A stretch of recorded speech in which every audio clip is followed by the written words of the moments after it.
right, everyone. Welcome to the Legacy Movement Podcast. My name is Alvin Darian II. I'm going to be your coach and trainer for today. And I want to introduce you to something called retention. You know, most of you that are listening to this podcast or listening to the Legacy Movement, or, most of you who are building a team or running a company or running a business, we all have to retain people. So today's topic is retention. Have you ever had a team member or a business partner or an employee or a volunteer army, and you're wondering, like, how in the world do I keep people? How do I retain a team? How do I build a volunteer army? How do I keep the key players around me? So let me give you a few tips here on how to have retention in your business and how to have retention in your company. So let's break it down. Number one, you got to build relationships with people. You got to make sure you get to know them, get to know their family, get to know their pet name, know their why, know why they're moving forward and why they fight every day. And so building a relationship takes time. When you're building a relationship with someone, you got to meet with them or talk with them at least 7 times before you can have some true relationship. Some people in your life will only be an introduction. Some people in your life may be an acquaintance. Some people in your life may be a family member. We're just family. Some people in your life will be someone you know through someone else. Some people in your life will be a business partner. They're not a friend. They're not family. It's only business. Those people don't last long. Remember that business partners may quit on you, but friends never do. And then the most important part, is somebody that is a friend. See, all friends may not be related to you, and all people related to you may not be your friend. But I want to share this with you. You got to build relationships every day. It comes down to conversations and relationships. What kind of conversations are you having to build new relationships? What kind of conversations are you having to strengthen a relationship? What kind of conversations are you having to empower relationships? And then in your relationship, what kind of conversations are you building new relationships? So relationships and conversations, that's all we have at the end of the day. Just imagine you're 80 years old, 90 years old. It's going to come down to your conversations and your relationships. So remember this: relationships builds new conversations, and conversations builds new relationships. So number one, to retain and have retention on your team is building relationships. Number two, you got to make a friend. Everybody's not considered your friend. I know you have a lot of friends on Facebook, a lot of followers on Instagram, but they're not really your friend. See, when you say the word friend, that comes with a lot of responsibility. People are counting on you. You can't be someone's friend and have it subject to how they feel or how their emotions are that day. They're going to be good days, they're going to be bad days. But the friend, a true friend, will always be there for you. You can't have a friend based on conditions either. If you do this for me, then you're considered my friend. No, that's not a friend. And never forget this: if you have a true friend, give them the right to tell you no. If I tell you no, does that end our friendship? If I tell you I'm not going to your event or your party or your function, does that end the relationship? So we got to make friends to retain the team. Very important. Number 3, you got to be available. A lot of people don't answer the phone. Most people don't return text messaging. People don't return voicemails anymore. A lot of voicemails are full now. People are getting phones and don't want voicemails. Some people claim they're so busy. I'm busy. I got a lot going on. You don't understand what I'm going through right now in my life. I'm going through a hard time. That's when you really call on your friend. But we're talking about retention. So be available. Call people back. Answer your text messages at a right time, and make sure you are available. The next time somebody tell you that they're busy or they have a lot going on, this is what you do. You get out a clean sheet of white paper. You say, all right, write down everything that's busy. Write down everything that's busy. Now write down everything you have a lot going on. I guarantee you most people can't write that down. They can't write it down. You know, if you think about it, people are really not that busy and they don't have that much going on. They're just distracted. Yes, there's more distractions today than there were in the 80s and the 90s and the early 2000s. Now we have social media, which includes Facebook, Instagram, Twitter, Snapchat at the time of this audio. All those things are, people are using them. Now you got the internet, you got people searching things. There's always something going on. So you got to make yourself available if you're going to retain a team. Number 4, be honest. Tell the truth. You know, there's a few things you got to realize when it comes to being honest. Yes, you may hurt somebody's feelings, but you got to get permission before you be honest and tell them the truth. You know, I'm more concerned about our relationship versus how you feel. I'm more concerned about you understanding that I want to help you become a better person versus you get offended. I want you to know that. You know, sometimes when it comes to retaining the team, people believe if I tell them the truth, then it's going to ruin our relationship. If I be very honest with them, then I'm going to ruin the relationship. Remember, words are like toothpaste. Once the toothpaste come out, I cannot put the toothpaste back in the tube because it's already out. So you got to be very careful with your words, and you got to be very honest and let people know the truth, and you get permission. Here's an example. I'll say, hey John, I need to really be honest with you. Do I have permission to tell you the truth? And I want to make sure after we have this conversation that it's going to have no impact on our relationship, because I really believe you need to hear this. Okay, great. And then you tell them. So you got to be honest and you got to tell the truth. Number 5, you got to show up. You will have to show up.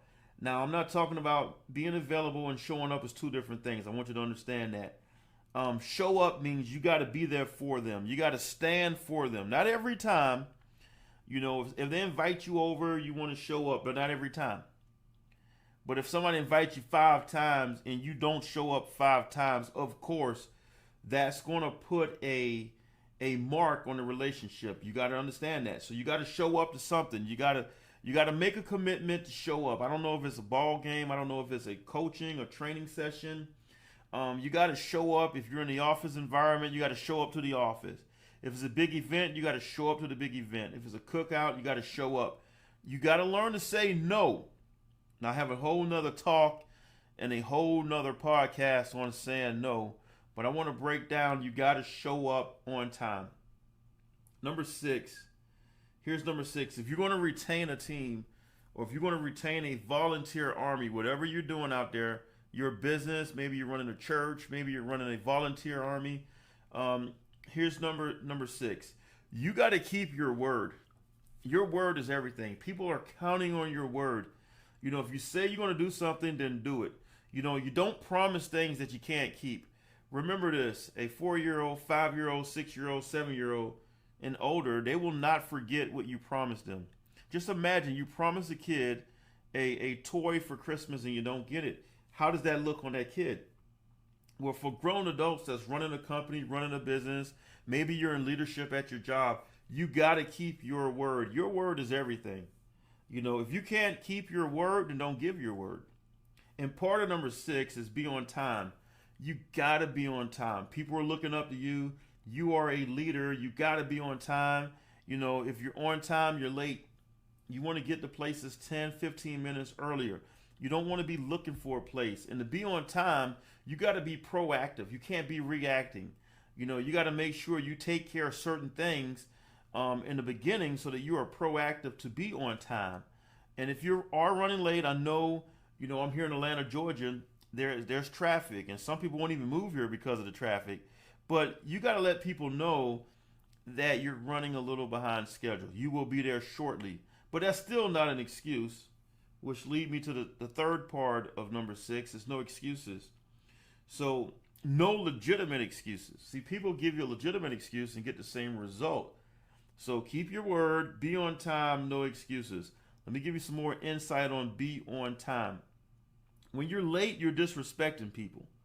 When you're late, you don't care. That's how people look at it. Here's some more insight on no excuses. I don't give excuses because I don't take excuses. And I don't take excuses because I don't give excuses. Understand that. Number 7, if you want to retain a team or retain people in your following or retain a church or retain people in your leadership, you know what you got to do? You got to get them a responsibility. You got to give them responsibility and get them some responsibility with a team.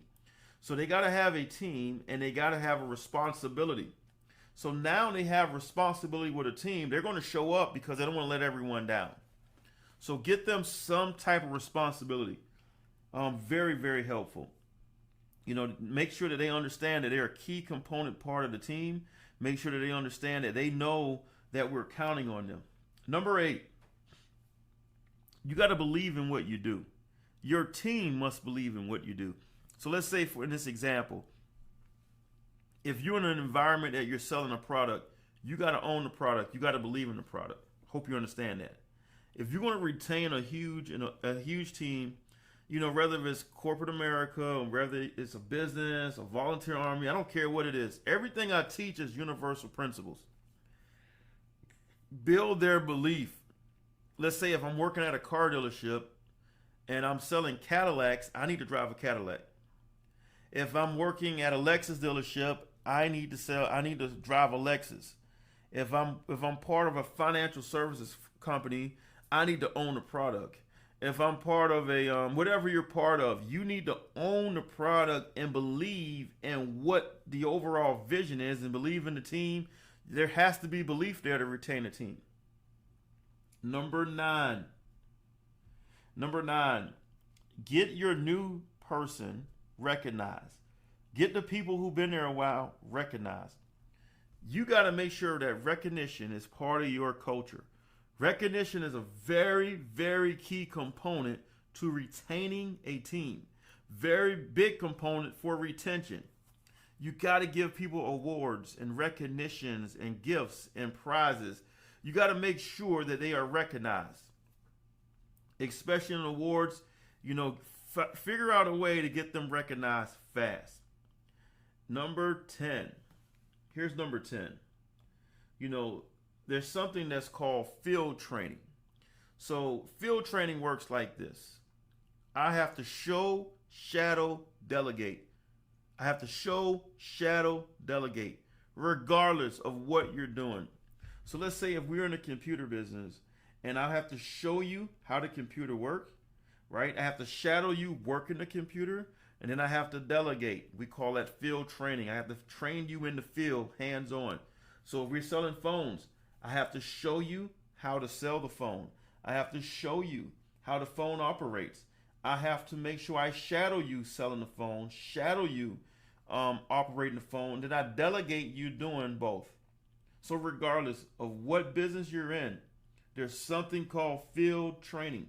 There's only so much you can learn in a classroom. There's only so much you can learn reading. There's only so much you can learn how to do it. There's also something called, along with field training, there's something called duplication. You have to duplicate yourself so that the field training, that they're learning hands-on information. Now, most of you know I'm in the financial and leadership business. I have to make sure that I'm teaching people everything I know so that in the field that they can learn how it works, and most importantly, they can enhance their leadership skills.